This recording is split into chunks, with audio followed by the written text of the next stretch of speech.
Hey, this is Tito. I'm Chris. This is MMA for you. I'm going to be doing my predictions for Bellator 131, Ortiz versus Bonnar, which happens on November 15th. Overall, the main card's really strong. One of the best main cards I had.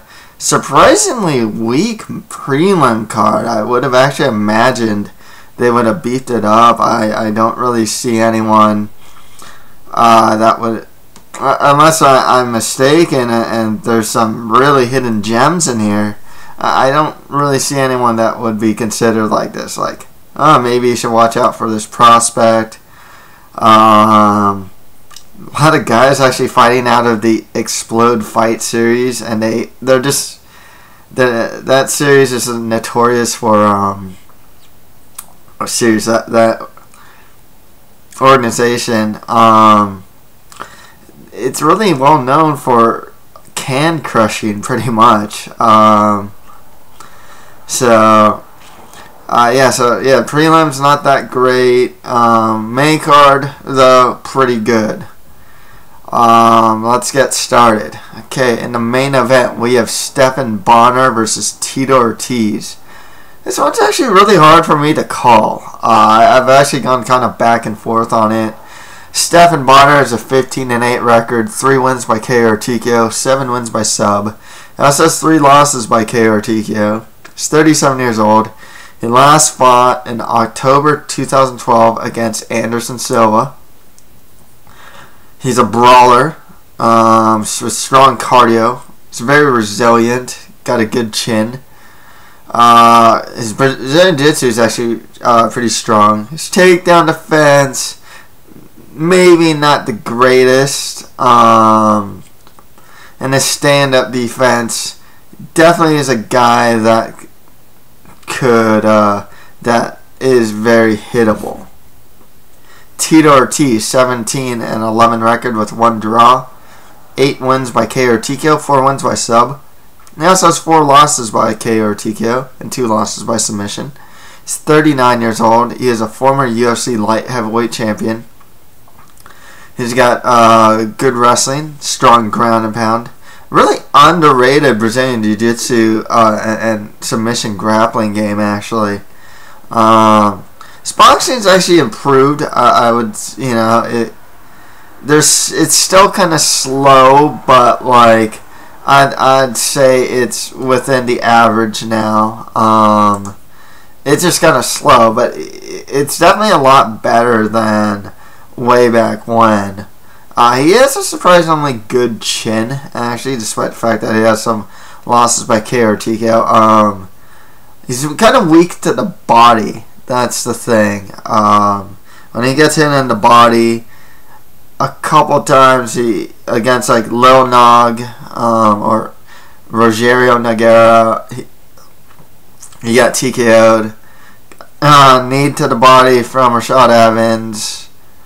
Got dropped from a knee to the body by Lyoto Machida. So he's always been pretty weak to the body. His cardio as of late hasn't been that great either. He's you can tell he's a guy that's on the decline. That's the thing.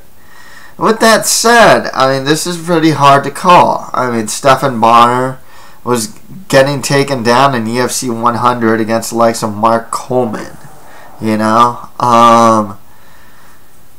as far as who's, I guess, one guy's 37, one guy's 39. The guy who's like wearing it the most, though, definitely, in my opinion, is Tito Ortiz. He just seems a guy whose skill set is kind of declining. He's a big guy that can take you down, pound you out. And maybe he can do that in the first round. He actually against Rashad Evans in the second fight, Forrest Griffin in both the second and third fights. He's had good first rounds, beat Slamenko in the first round. So he always has good first rounds. And he's able to employ his takedowns pretty well. And then utilize his ground and pound and pretty much keep his opponent on the mat. And I think he can do that to Bonnar. How I see it, is that I think he can do that to Bonnar, but only for the first round. I kind of see Bonnar outlasting Ortiz. It's Bonnar's game to do so. You know, he's not a heavy hitting guy, but he's always on you. He's going to keep throwing strikes. Just really resilient. If he starts bleeding, he actually gets stronger. But like I said, I think Tito's good for 1 round. After that, I gotta go with Bonnar. I don't think Ortiz at this point of his career will be able to take Bonnar's pace for 3 rounds. Maybe Ortiz just goes for a takedown, ground and pound game on Bonnar the whole time for 2 rounds and loses the 3rd. Probably I can see a case of Tito Ortiz winning the 1st round, Bonnar winning the 3rd, and the 2nd is could go either way. I could definitely see a situation like that. I think Ortiz does have more, kind of the more proven power at this point in the stand-up, dropping Ryan Bader, dropped Forrest Griffin in their 3rd fight. So that's something to watch out for with this fight as well. I know Bonnar actually, he beat Krzysztof Soszynski with knees at one point. But nonetheless, I can see, there's a couple of scenarios I can see this fight going. Like I said, I think that Ortiz is on more of the decline than Bonnar. Especially out the surgeries and whatnot too. So Stephan Bonnar for the win there. Next fight after that, Will Brooks fights Michael Chandler for pretty much the undisputed Bellator lightweight title. Michael Chandler, 12-2 record, 5 wins by KO or TKO, 5 wins by sub, 28 years old on a 2-fight losing streak. His losses were to Eddie Alvarez and Will Brooks. He trains out of Alliance. He is a former Bellator lightweight champion, strong wrestler with good ground and pound. Brazilian Jiu-Jitsu solid as well. Strong into clinch. Kind of got a Sean Shirk way of going about things. Bully you against the cage, maybe clinch, go for the takedown. Really relentless about the takedowns and whatnot. He's a good boxer and has shown to be heavy-handed. Will Brooks, 14-1 record, 4 wins by KO or TKO, 4 wins by sub. He's also 28 years old on a 5-fight win streak. He is a Bellator interim lightweight champion. He defeated Chandler back on May of 2014. He's also a strong wrestler with good ground and pound. He's also strong into clinch. He's a guy that when he takes you down, he can wear down on you. So he can be something of a grinder, but an active grinder. He'll punch you out, go to a better position sometimes. Took Chandler's back, I think, more than once, if I'm not mistaken. His stand-up's good, especially his kicking game. It's kind of he has this like particular kicking game, and he has really strong cardio. He went 5 rounds with Chandler like it was nothing. I'm gonna say this right now. I thought Chandler beat Alvarez in their 2nd fight. I think that was close, and I think he beat Will Brooks rounds 1, 2, and 5. I thought 1 and 2 were pretty undisputable. And in round 5, he dropped him.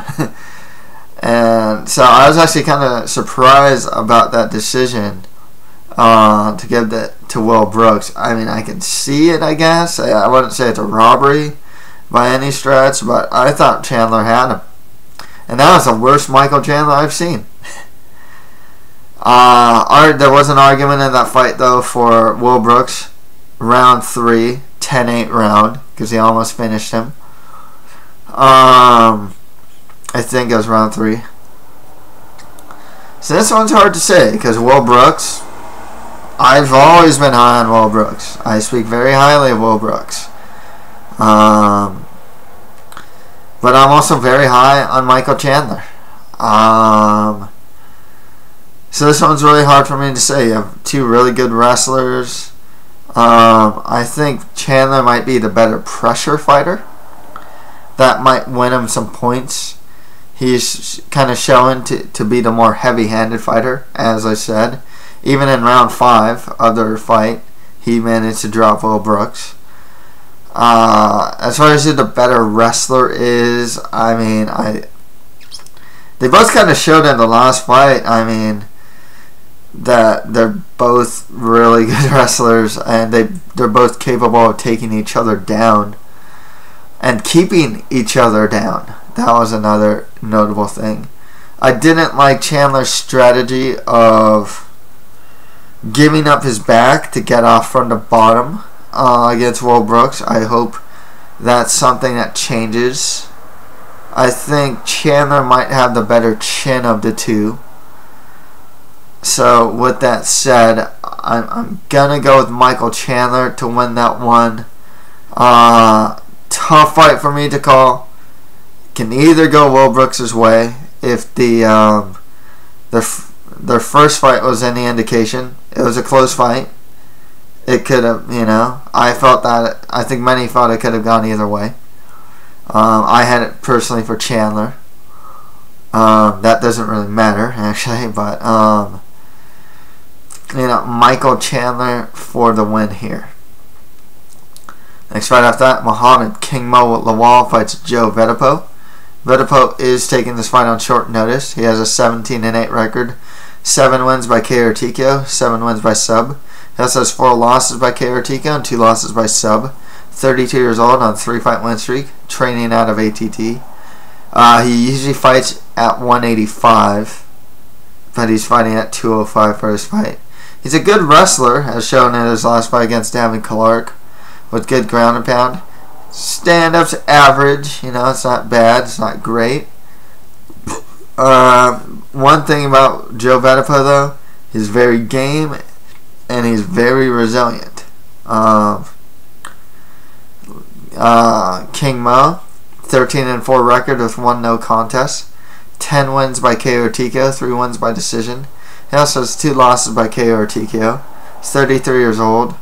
He trains at a lot of different places, actually. I'm not too certain where he trains at. I think he's training at ATT these days.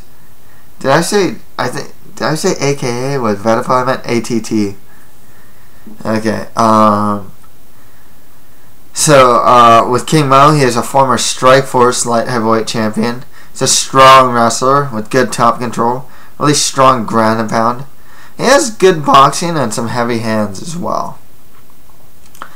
Due to the fact that Vedepo is taking the fight on short notice, he usually fights at 185. King Mo arguably is going to be the better wrestler here. Probably the better boxer, at least offensively. Gotta go with Muhammed King Mo Lawal to win that one. Next fight after that, Melvin Manhoef fights Joe Schilling. Okay, MMA records. Joe Schilling, 1-3 record. He actually has 1 win by submission. His 1 wins by sub.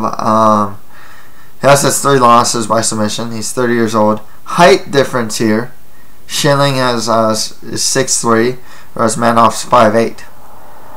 In MMA, Schilling has a 2-fight losing streak, and he's never been past the 2nd round. With both these guys, high level kickboxing, super heavy-handed guys. And their styles of fighting are to knock you out. Melvin Manhoef, MMA record, 29-11 record with 1 draw and 1 no contest. 27 wins by KO or TKO, 2 wins by decision. He also has 3 losses by KO or TKO and 7 losses by submission. He's 38 years old. He's 5'8". He's actually on a 2-fight win streak, most recently beating Doug Marshall. Trains out of Mike's gym. I believe I know Buddy Hardy. I don't know if he still trains there, but he has trained out of there. Also, strong kickboxer, super heavy-handed guy. High-level kickboxing. His grappling's relatively weak. It's the weakest part of his game, and his chin is not that great, to be honest. something of a glass cannon. With that said, this is interesting because this fight most likely isn't going to go to the ground. The option is available to take it to the ground, I suppose, because it is MMA. Don't see it happening. With that said, this is MMA. You know, yes. Do I expect to see a stand-up battle? Yes. Now you don't have the big gloves. You're not fighting in a ring. You're fighting in a cage. And you're going more with MMA rules. You know, and a more MMA style of fighting. Yeah. I have to go with the guy who's, in that sense, you know, are we going to see this like technical kickboxing battle and like this, like 4-ounce gloves or like those really small gloves, you know, in a cage? I don't know. I don't think so. You know, kickboxers and Muay Thai guys that go into MMA will look good, but not. You know, when Taiwan Spuns fought Deonda, I mean, it wasn't like the. I mean, he kind of dominated him, but it wasn't like this. Like, and you know, it actually took him a while to beat him. Cosmo Alexander, you know, I mean, this isn't Schilling's first MMA fight, but I don't know what it is. It's just there's something different about MMA where they're not like knocking people out like crazy, you know. So, you know, I can't look at this as like a straight glory kickboxing fight in 4-ounce gloves. I have to look at it in an MMA sense. With that said, Manhoef's just more proven in MMA. So I'm gonna go with Melvin Manhoef to win this one. And it's weird to say what I'm saying because it's like they're both kickboxers primarily, and they're both guys that most likely will keep the fight standing. But there's just differences, and I can't always pinpoint it. But you know, when you see high-level kickboxers go into MMA sometimes, I mean, obviously there's like Overeem, Hunt, you know, do really well there. It's just different. I can't explain it. And with that said, I have to go with the guy who's just more proven in MMA to win this one. Melvin Manhoef for the win there. Next fight after that, Phan fights Mike Richman. Phan, 20-13 record. 8 wins by KO TKO, 6 wins by sub. Now it's his 3 losses by KO TKO, and he's 31 years old. He's actually on a 2-fight win streak ever since getting cut from the UFC. He's a good boxer. He uses body punches. He's got a good chin. His takedown defense is relatively weak. Something of what I'd call a shot fighter. If you watch his fight against like Von Lee just, you know, any good fighter which were in like the UFC was just wrecking him during his last fights in the UFC. I mean, they were just they had a competitive enough fight with Mizugaki. Von Lee just looked like a pro boxer compared to Phan. Dennis Seaver destroyed him. He doesn't look like he has it as far as he looks like a guy just on the decline who's been through a good amount of wars. Mike Richman, 17-5 record, 8 wins by KO TKO, 7 wins by sub, 29 years old, trains out of the academy.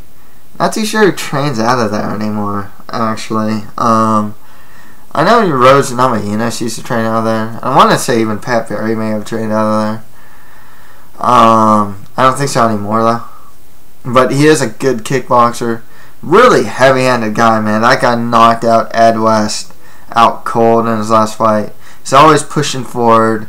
He actually has a decent ground game as well. He doesn't show it, but it's good.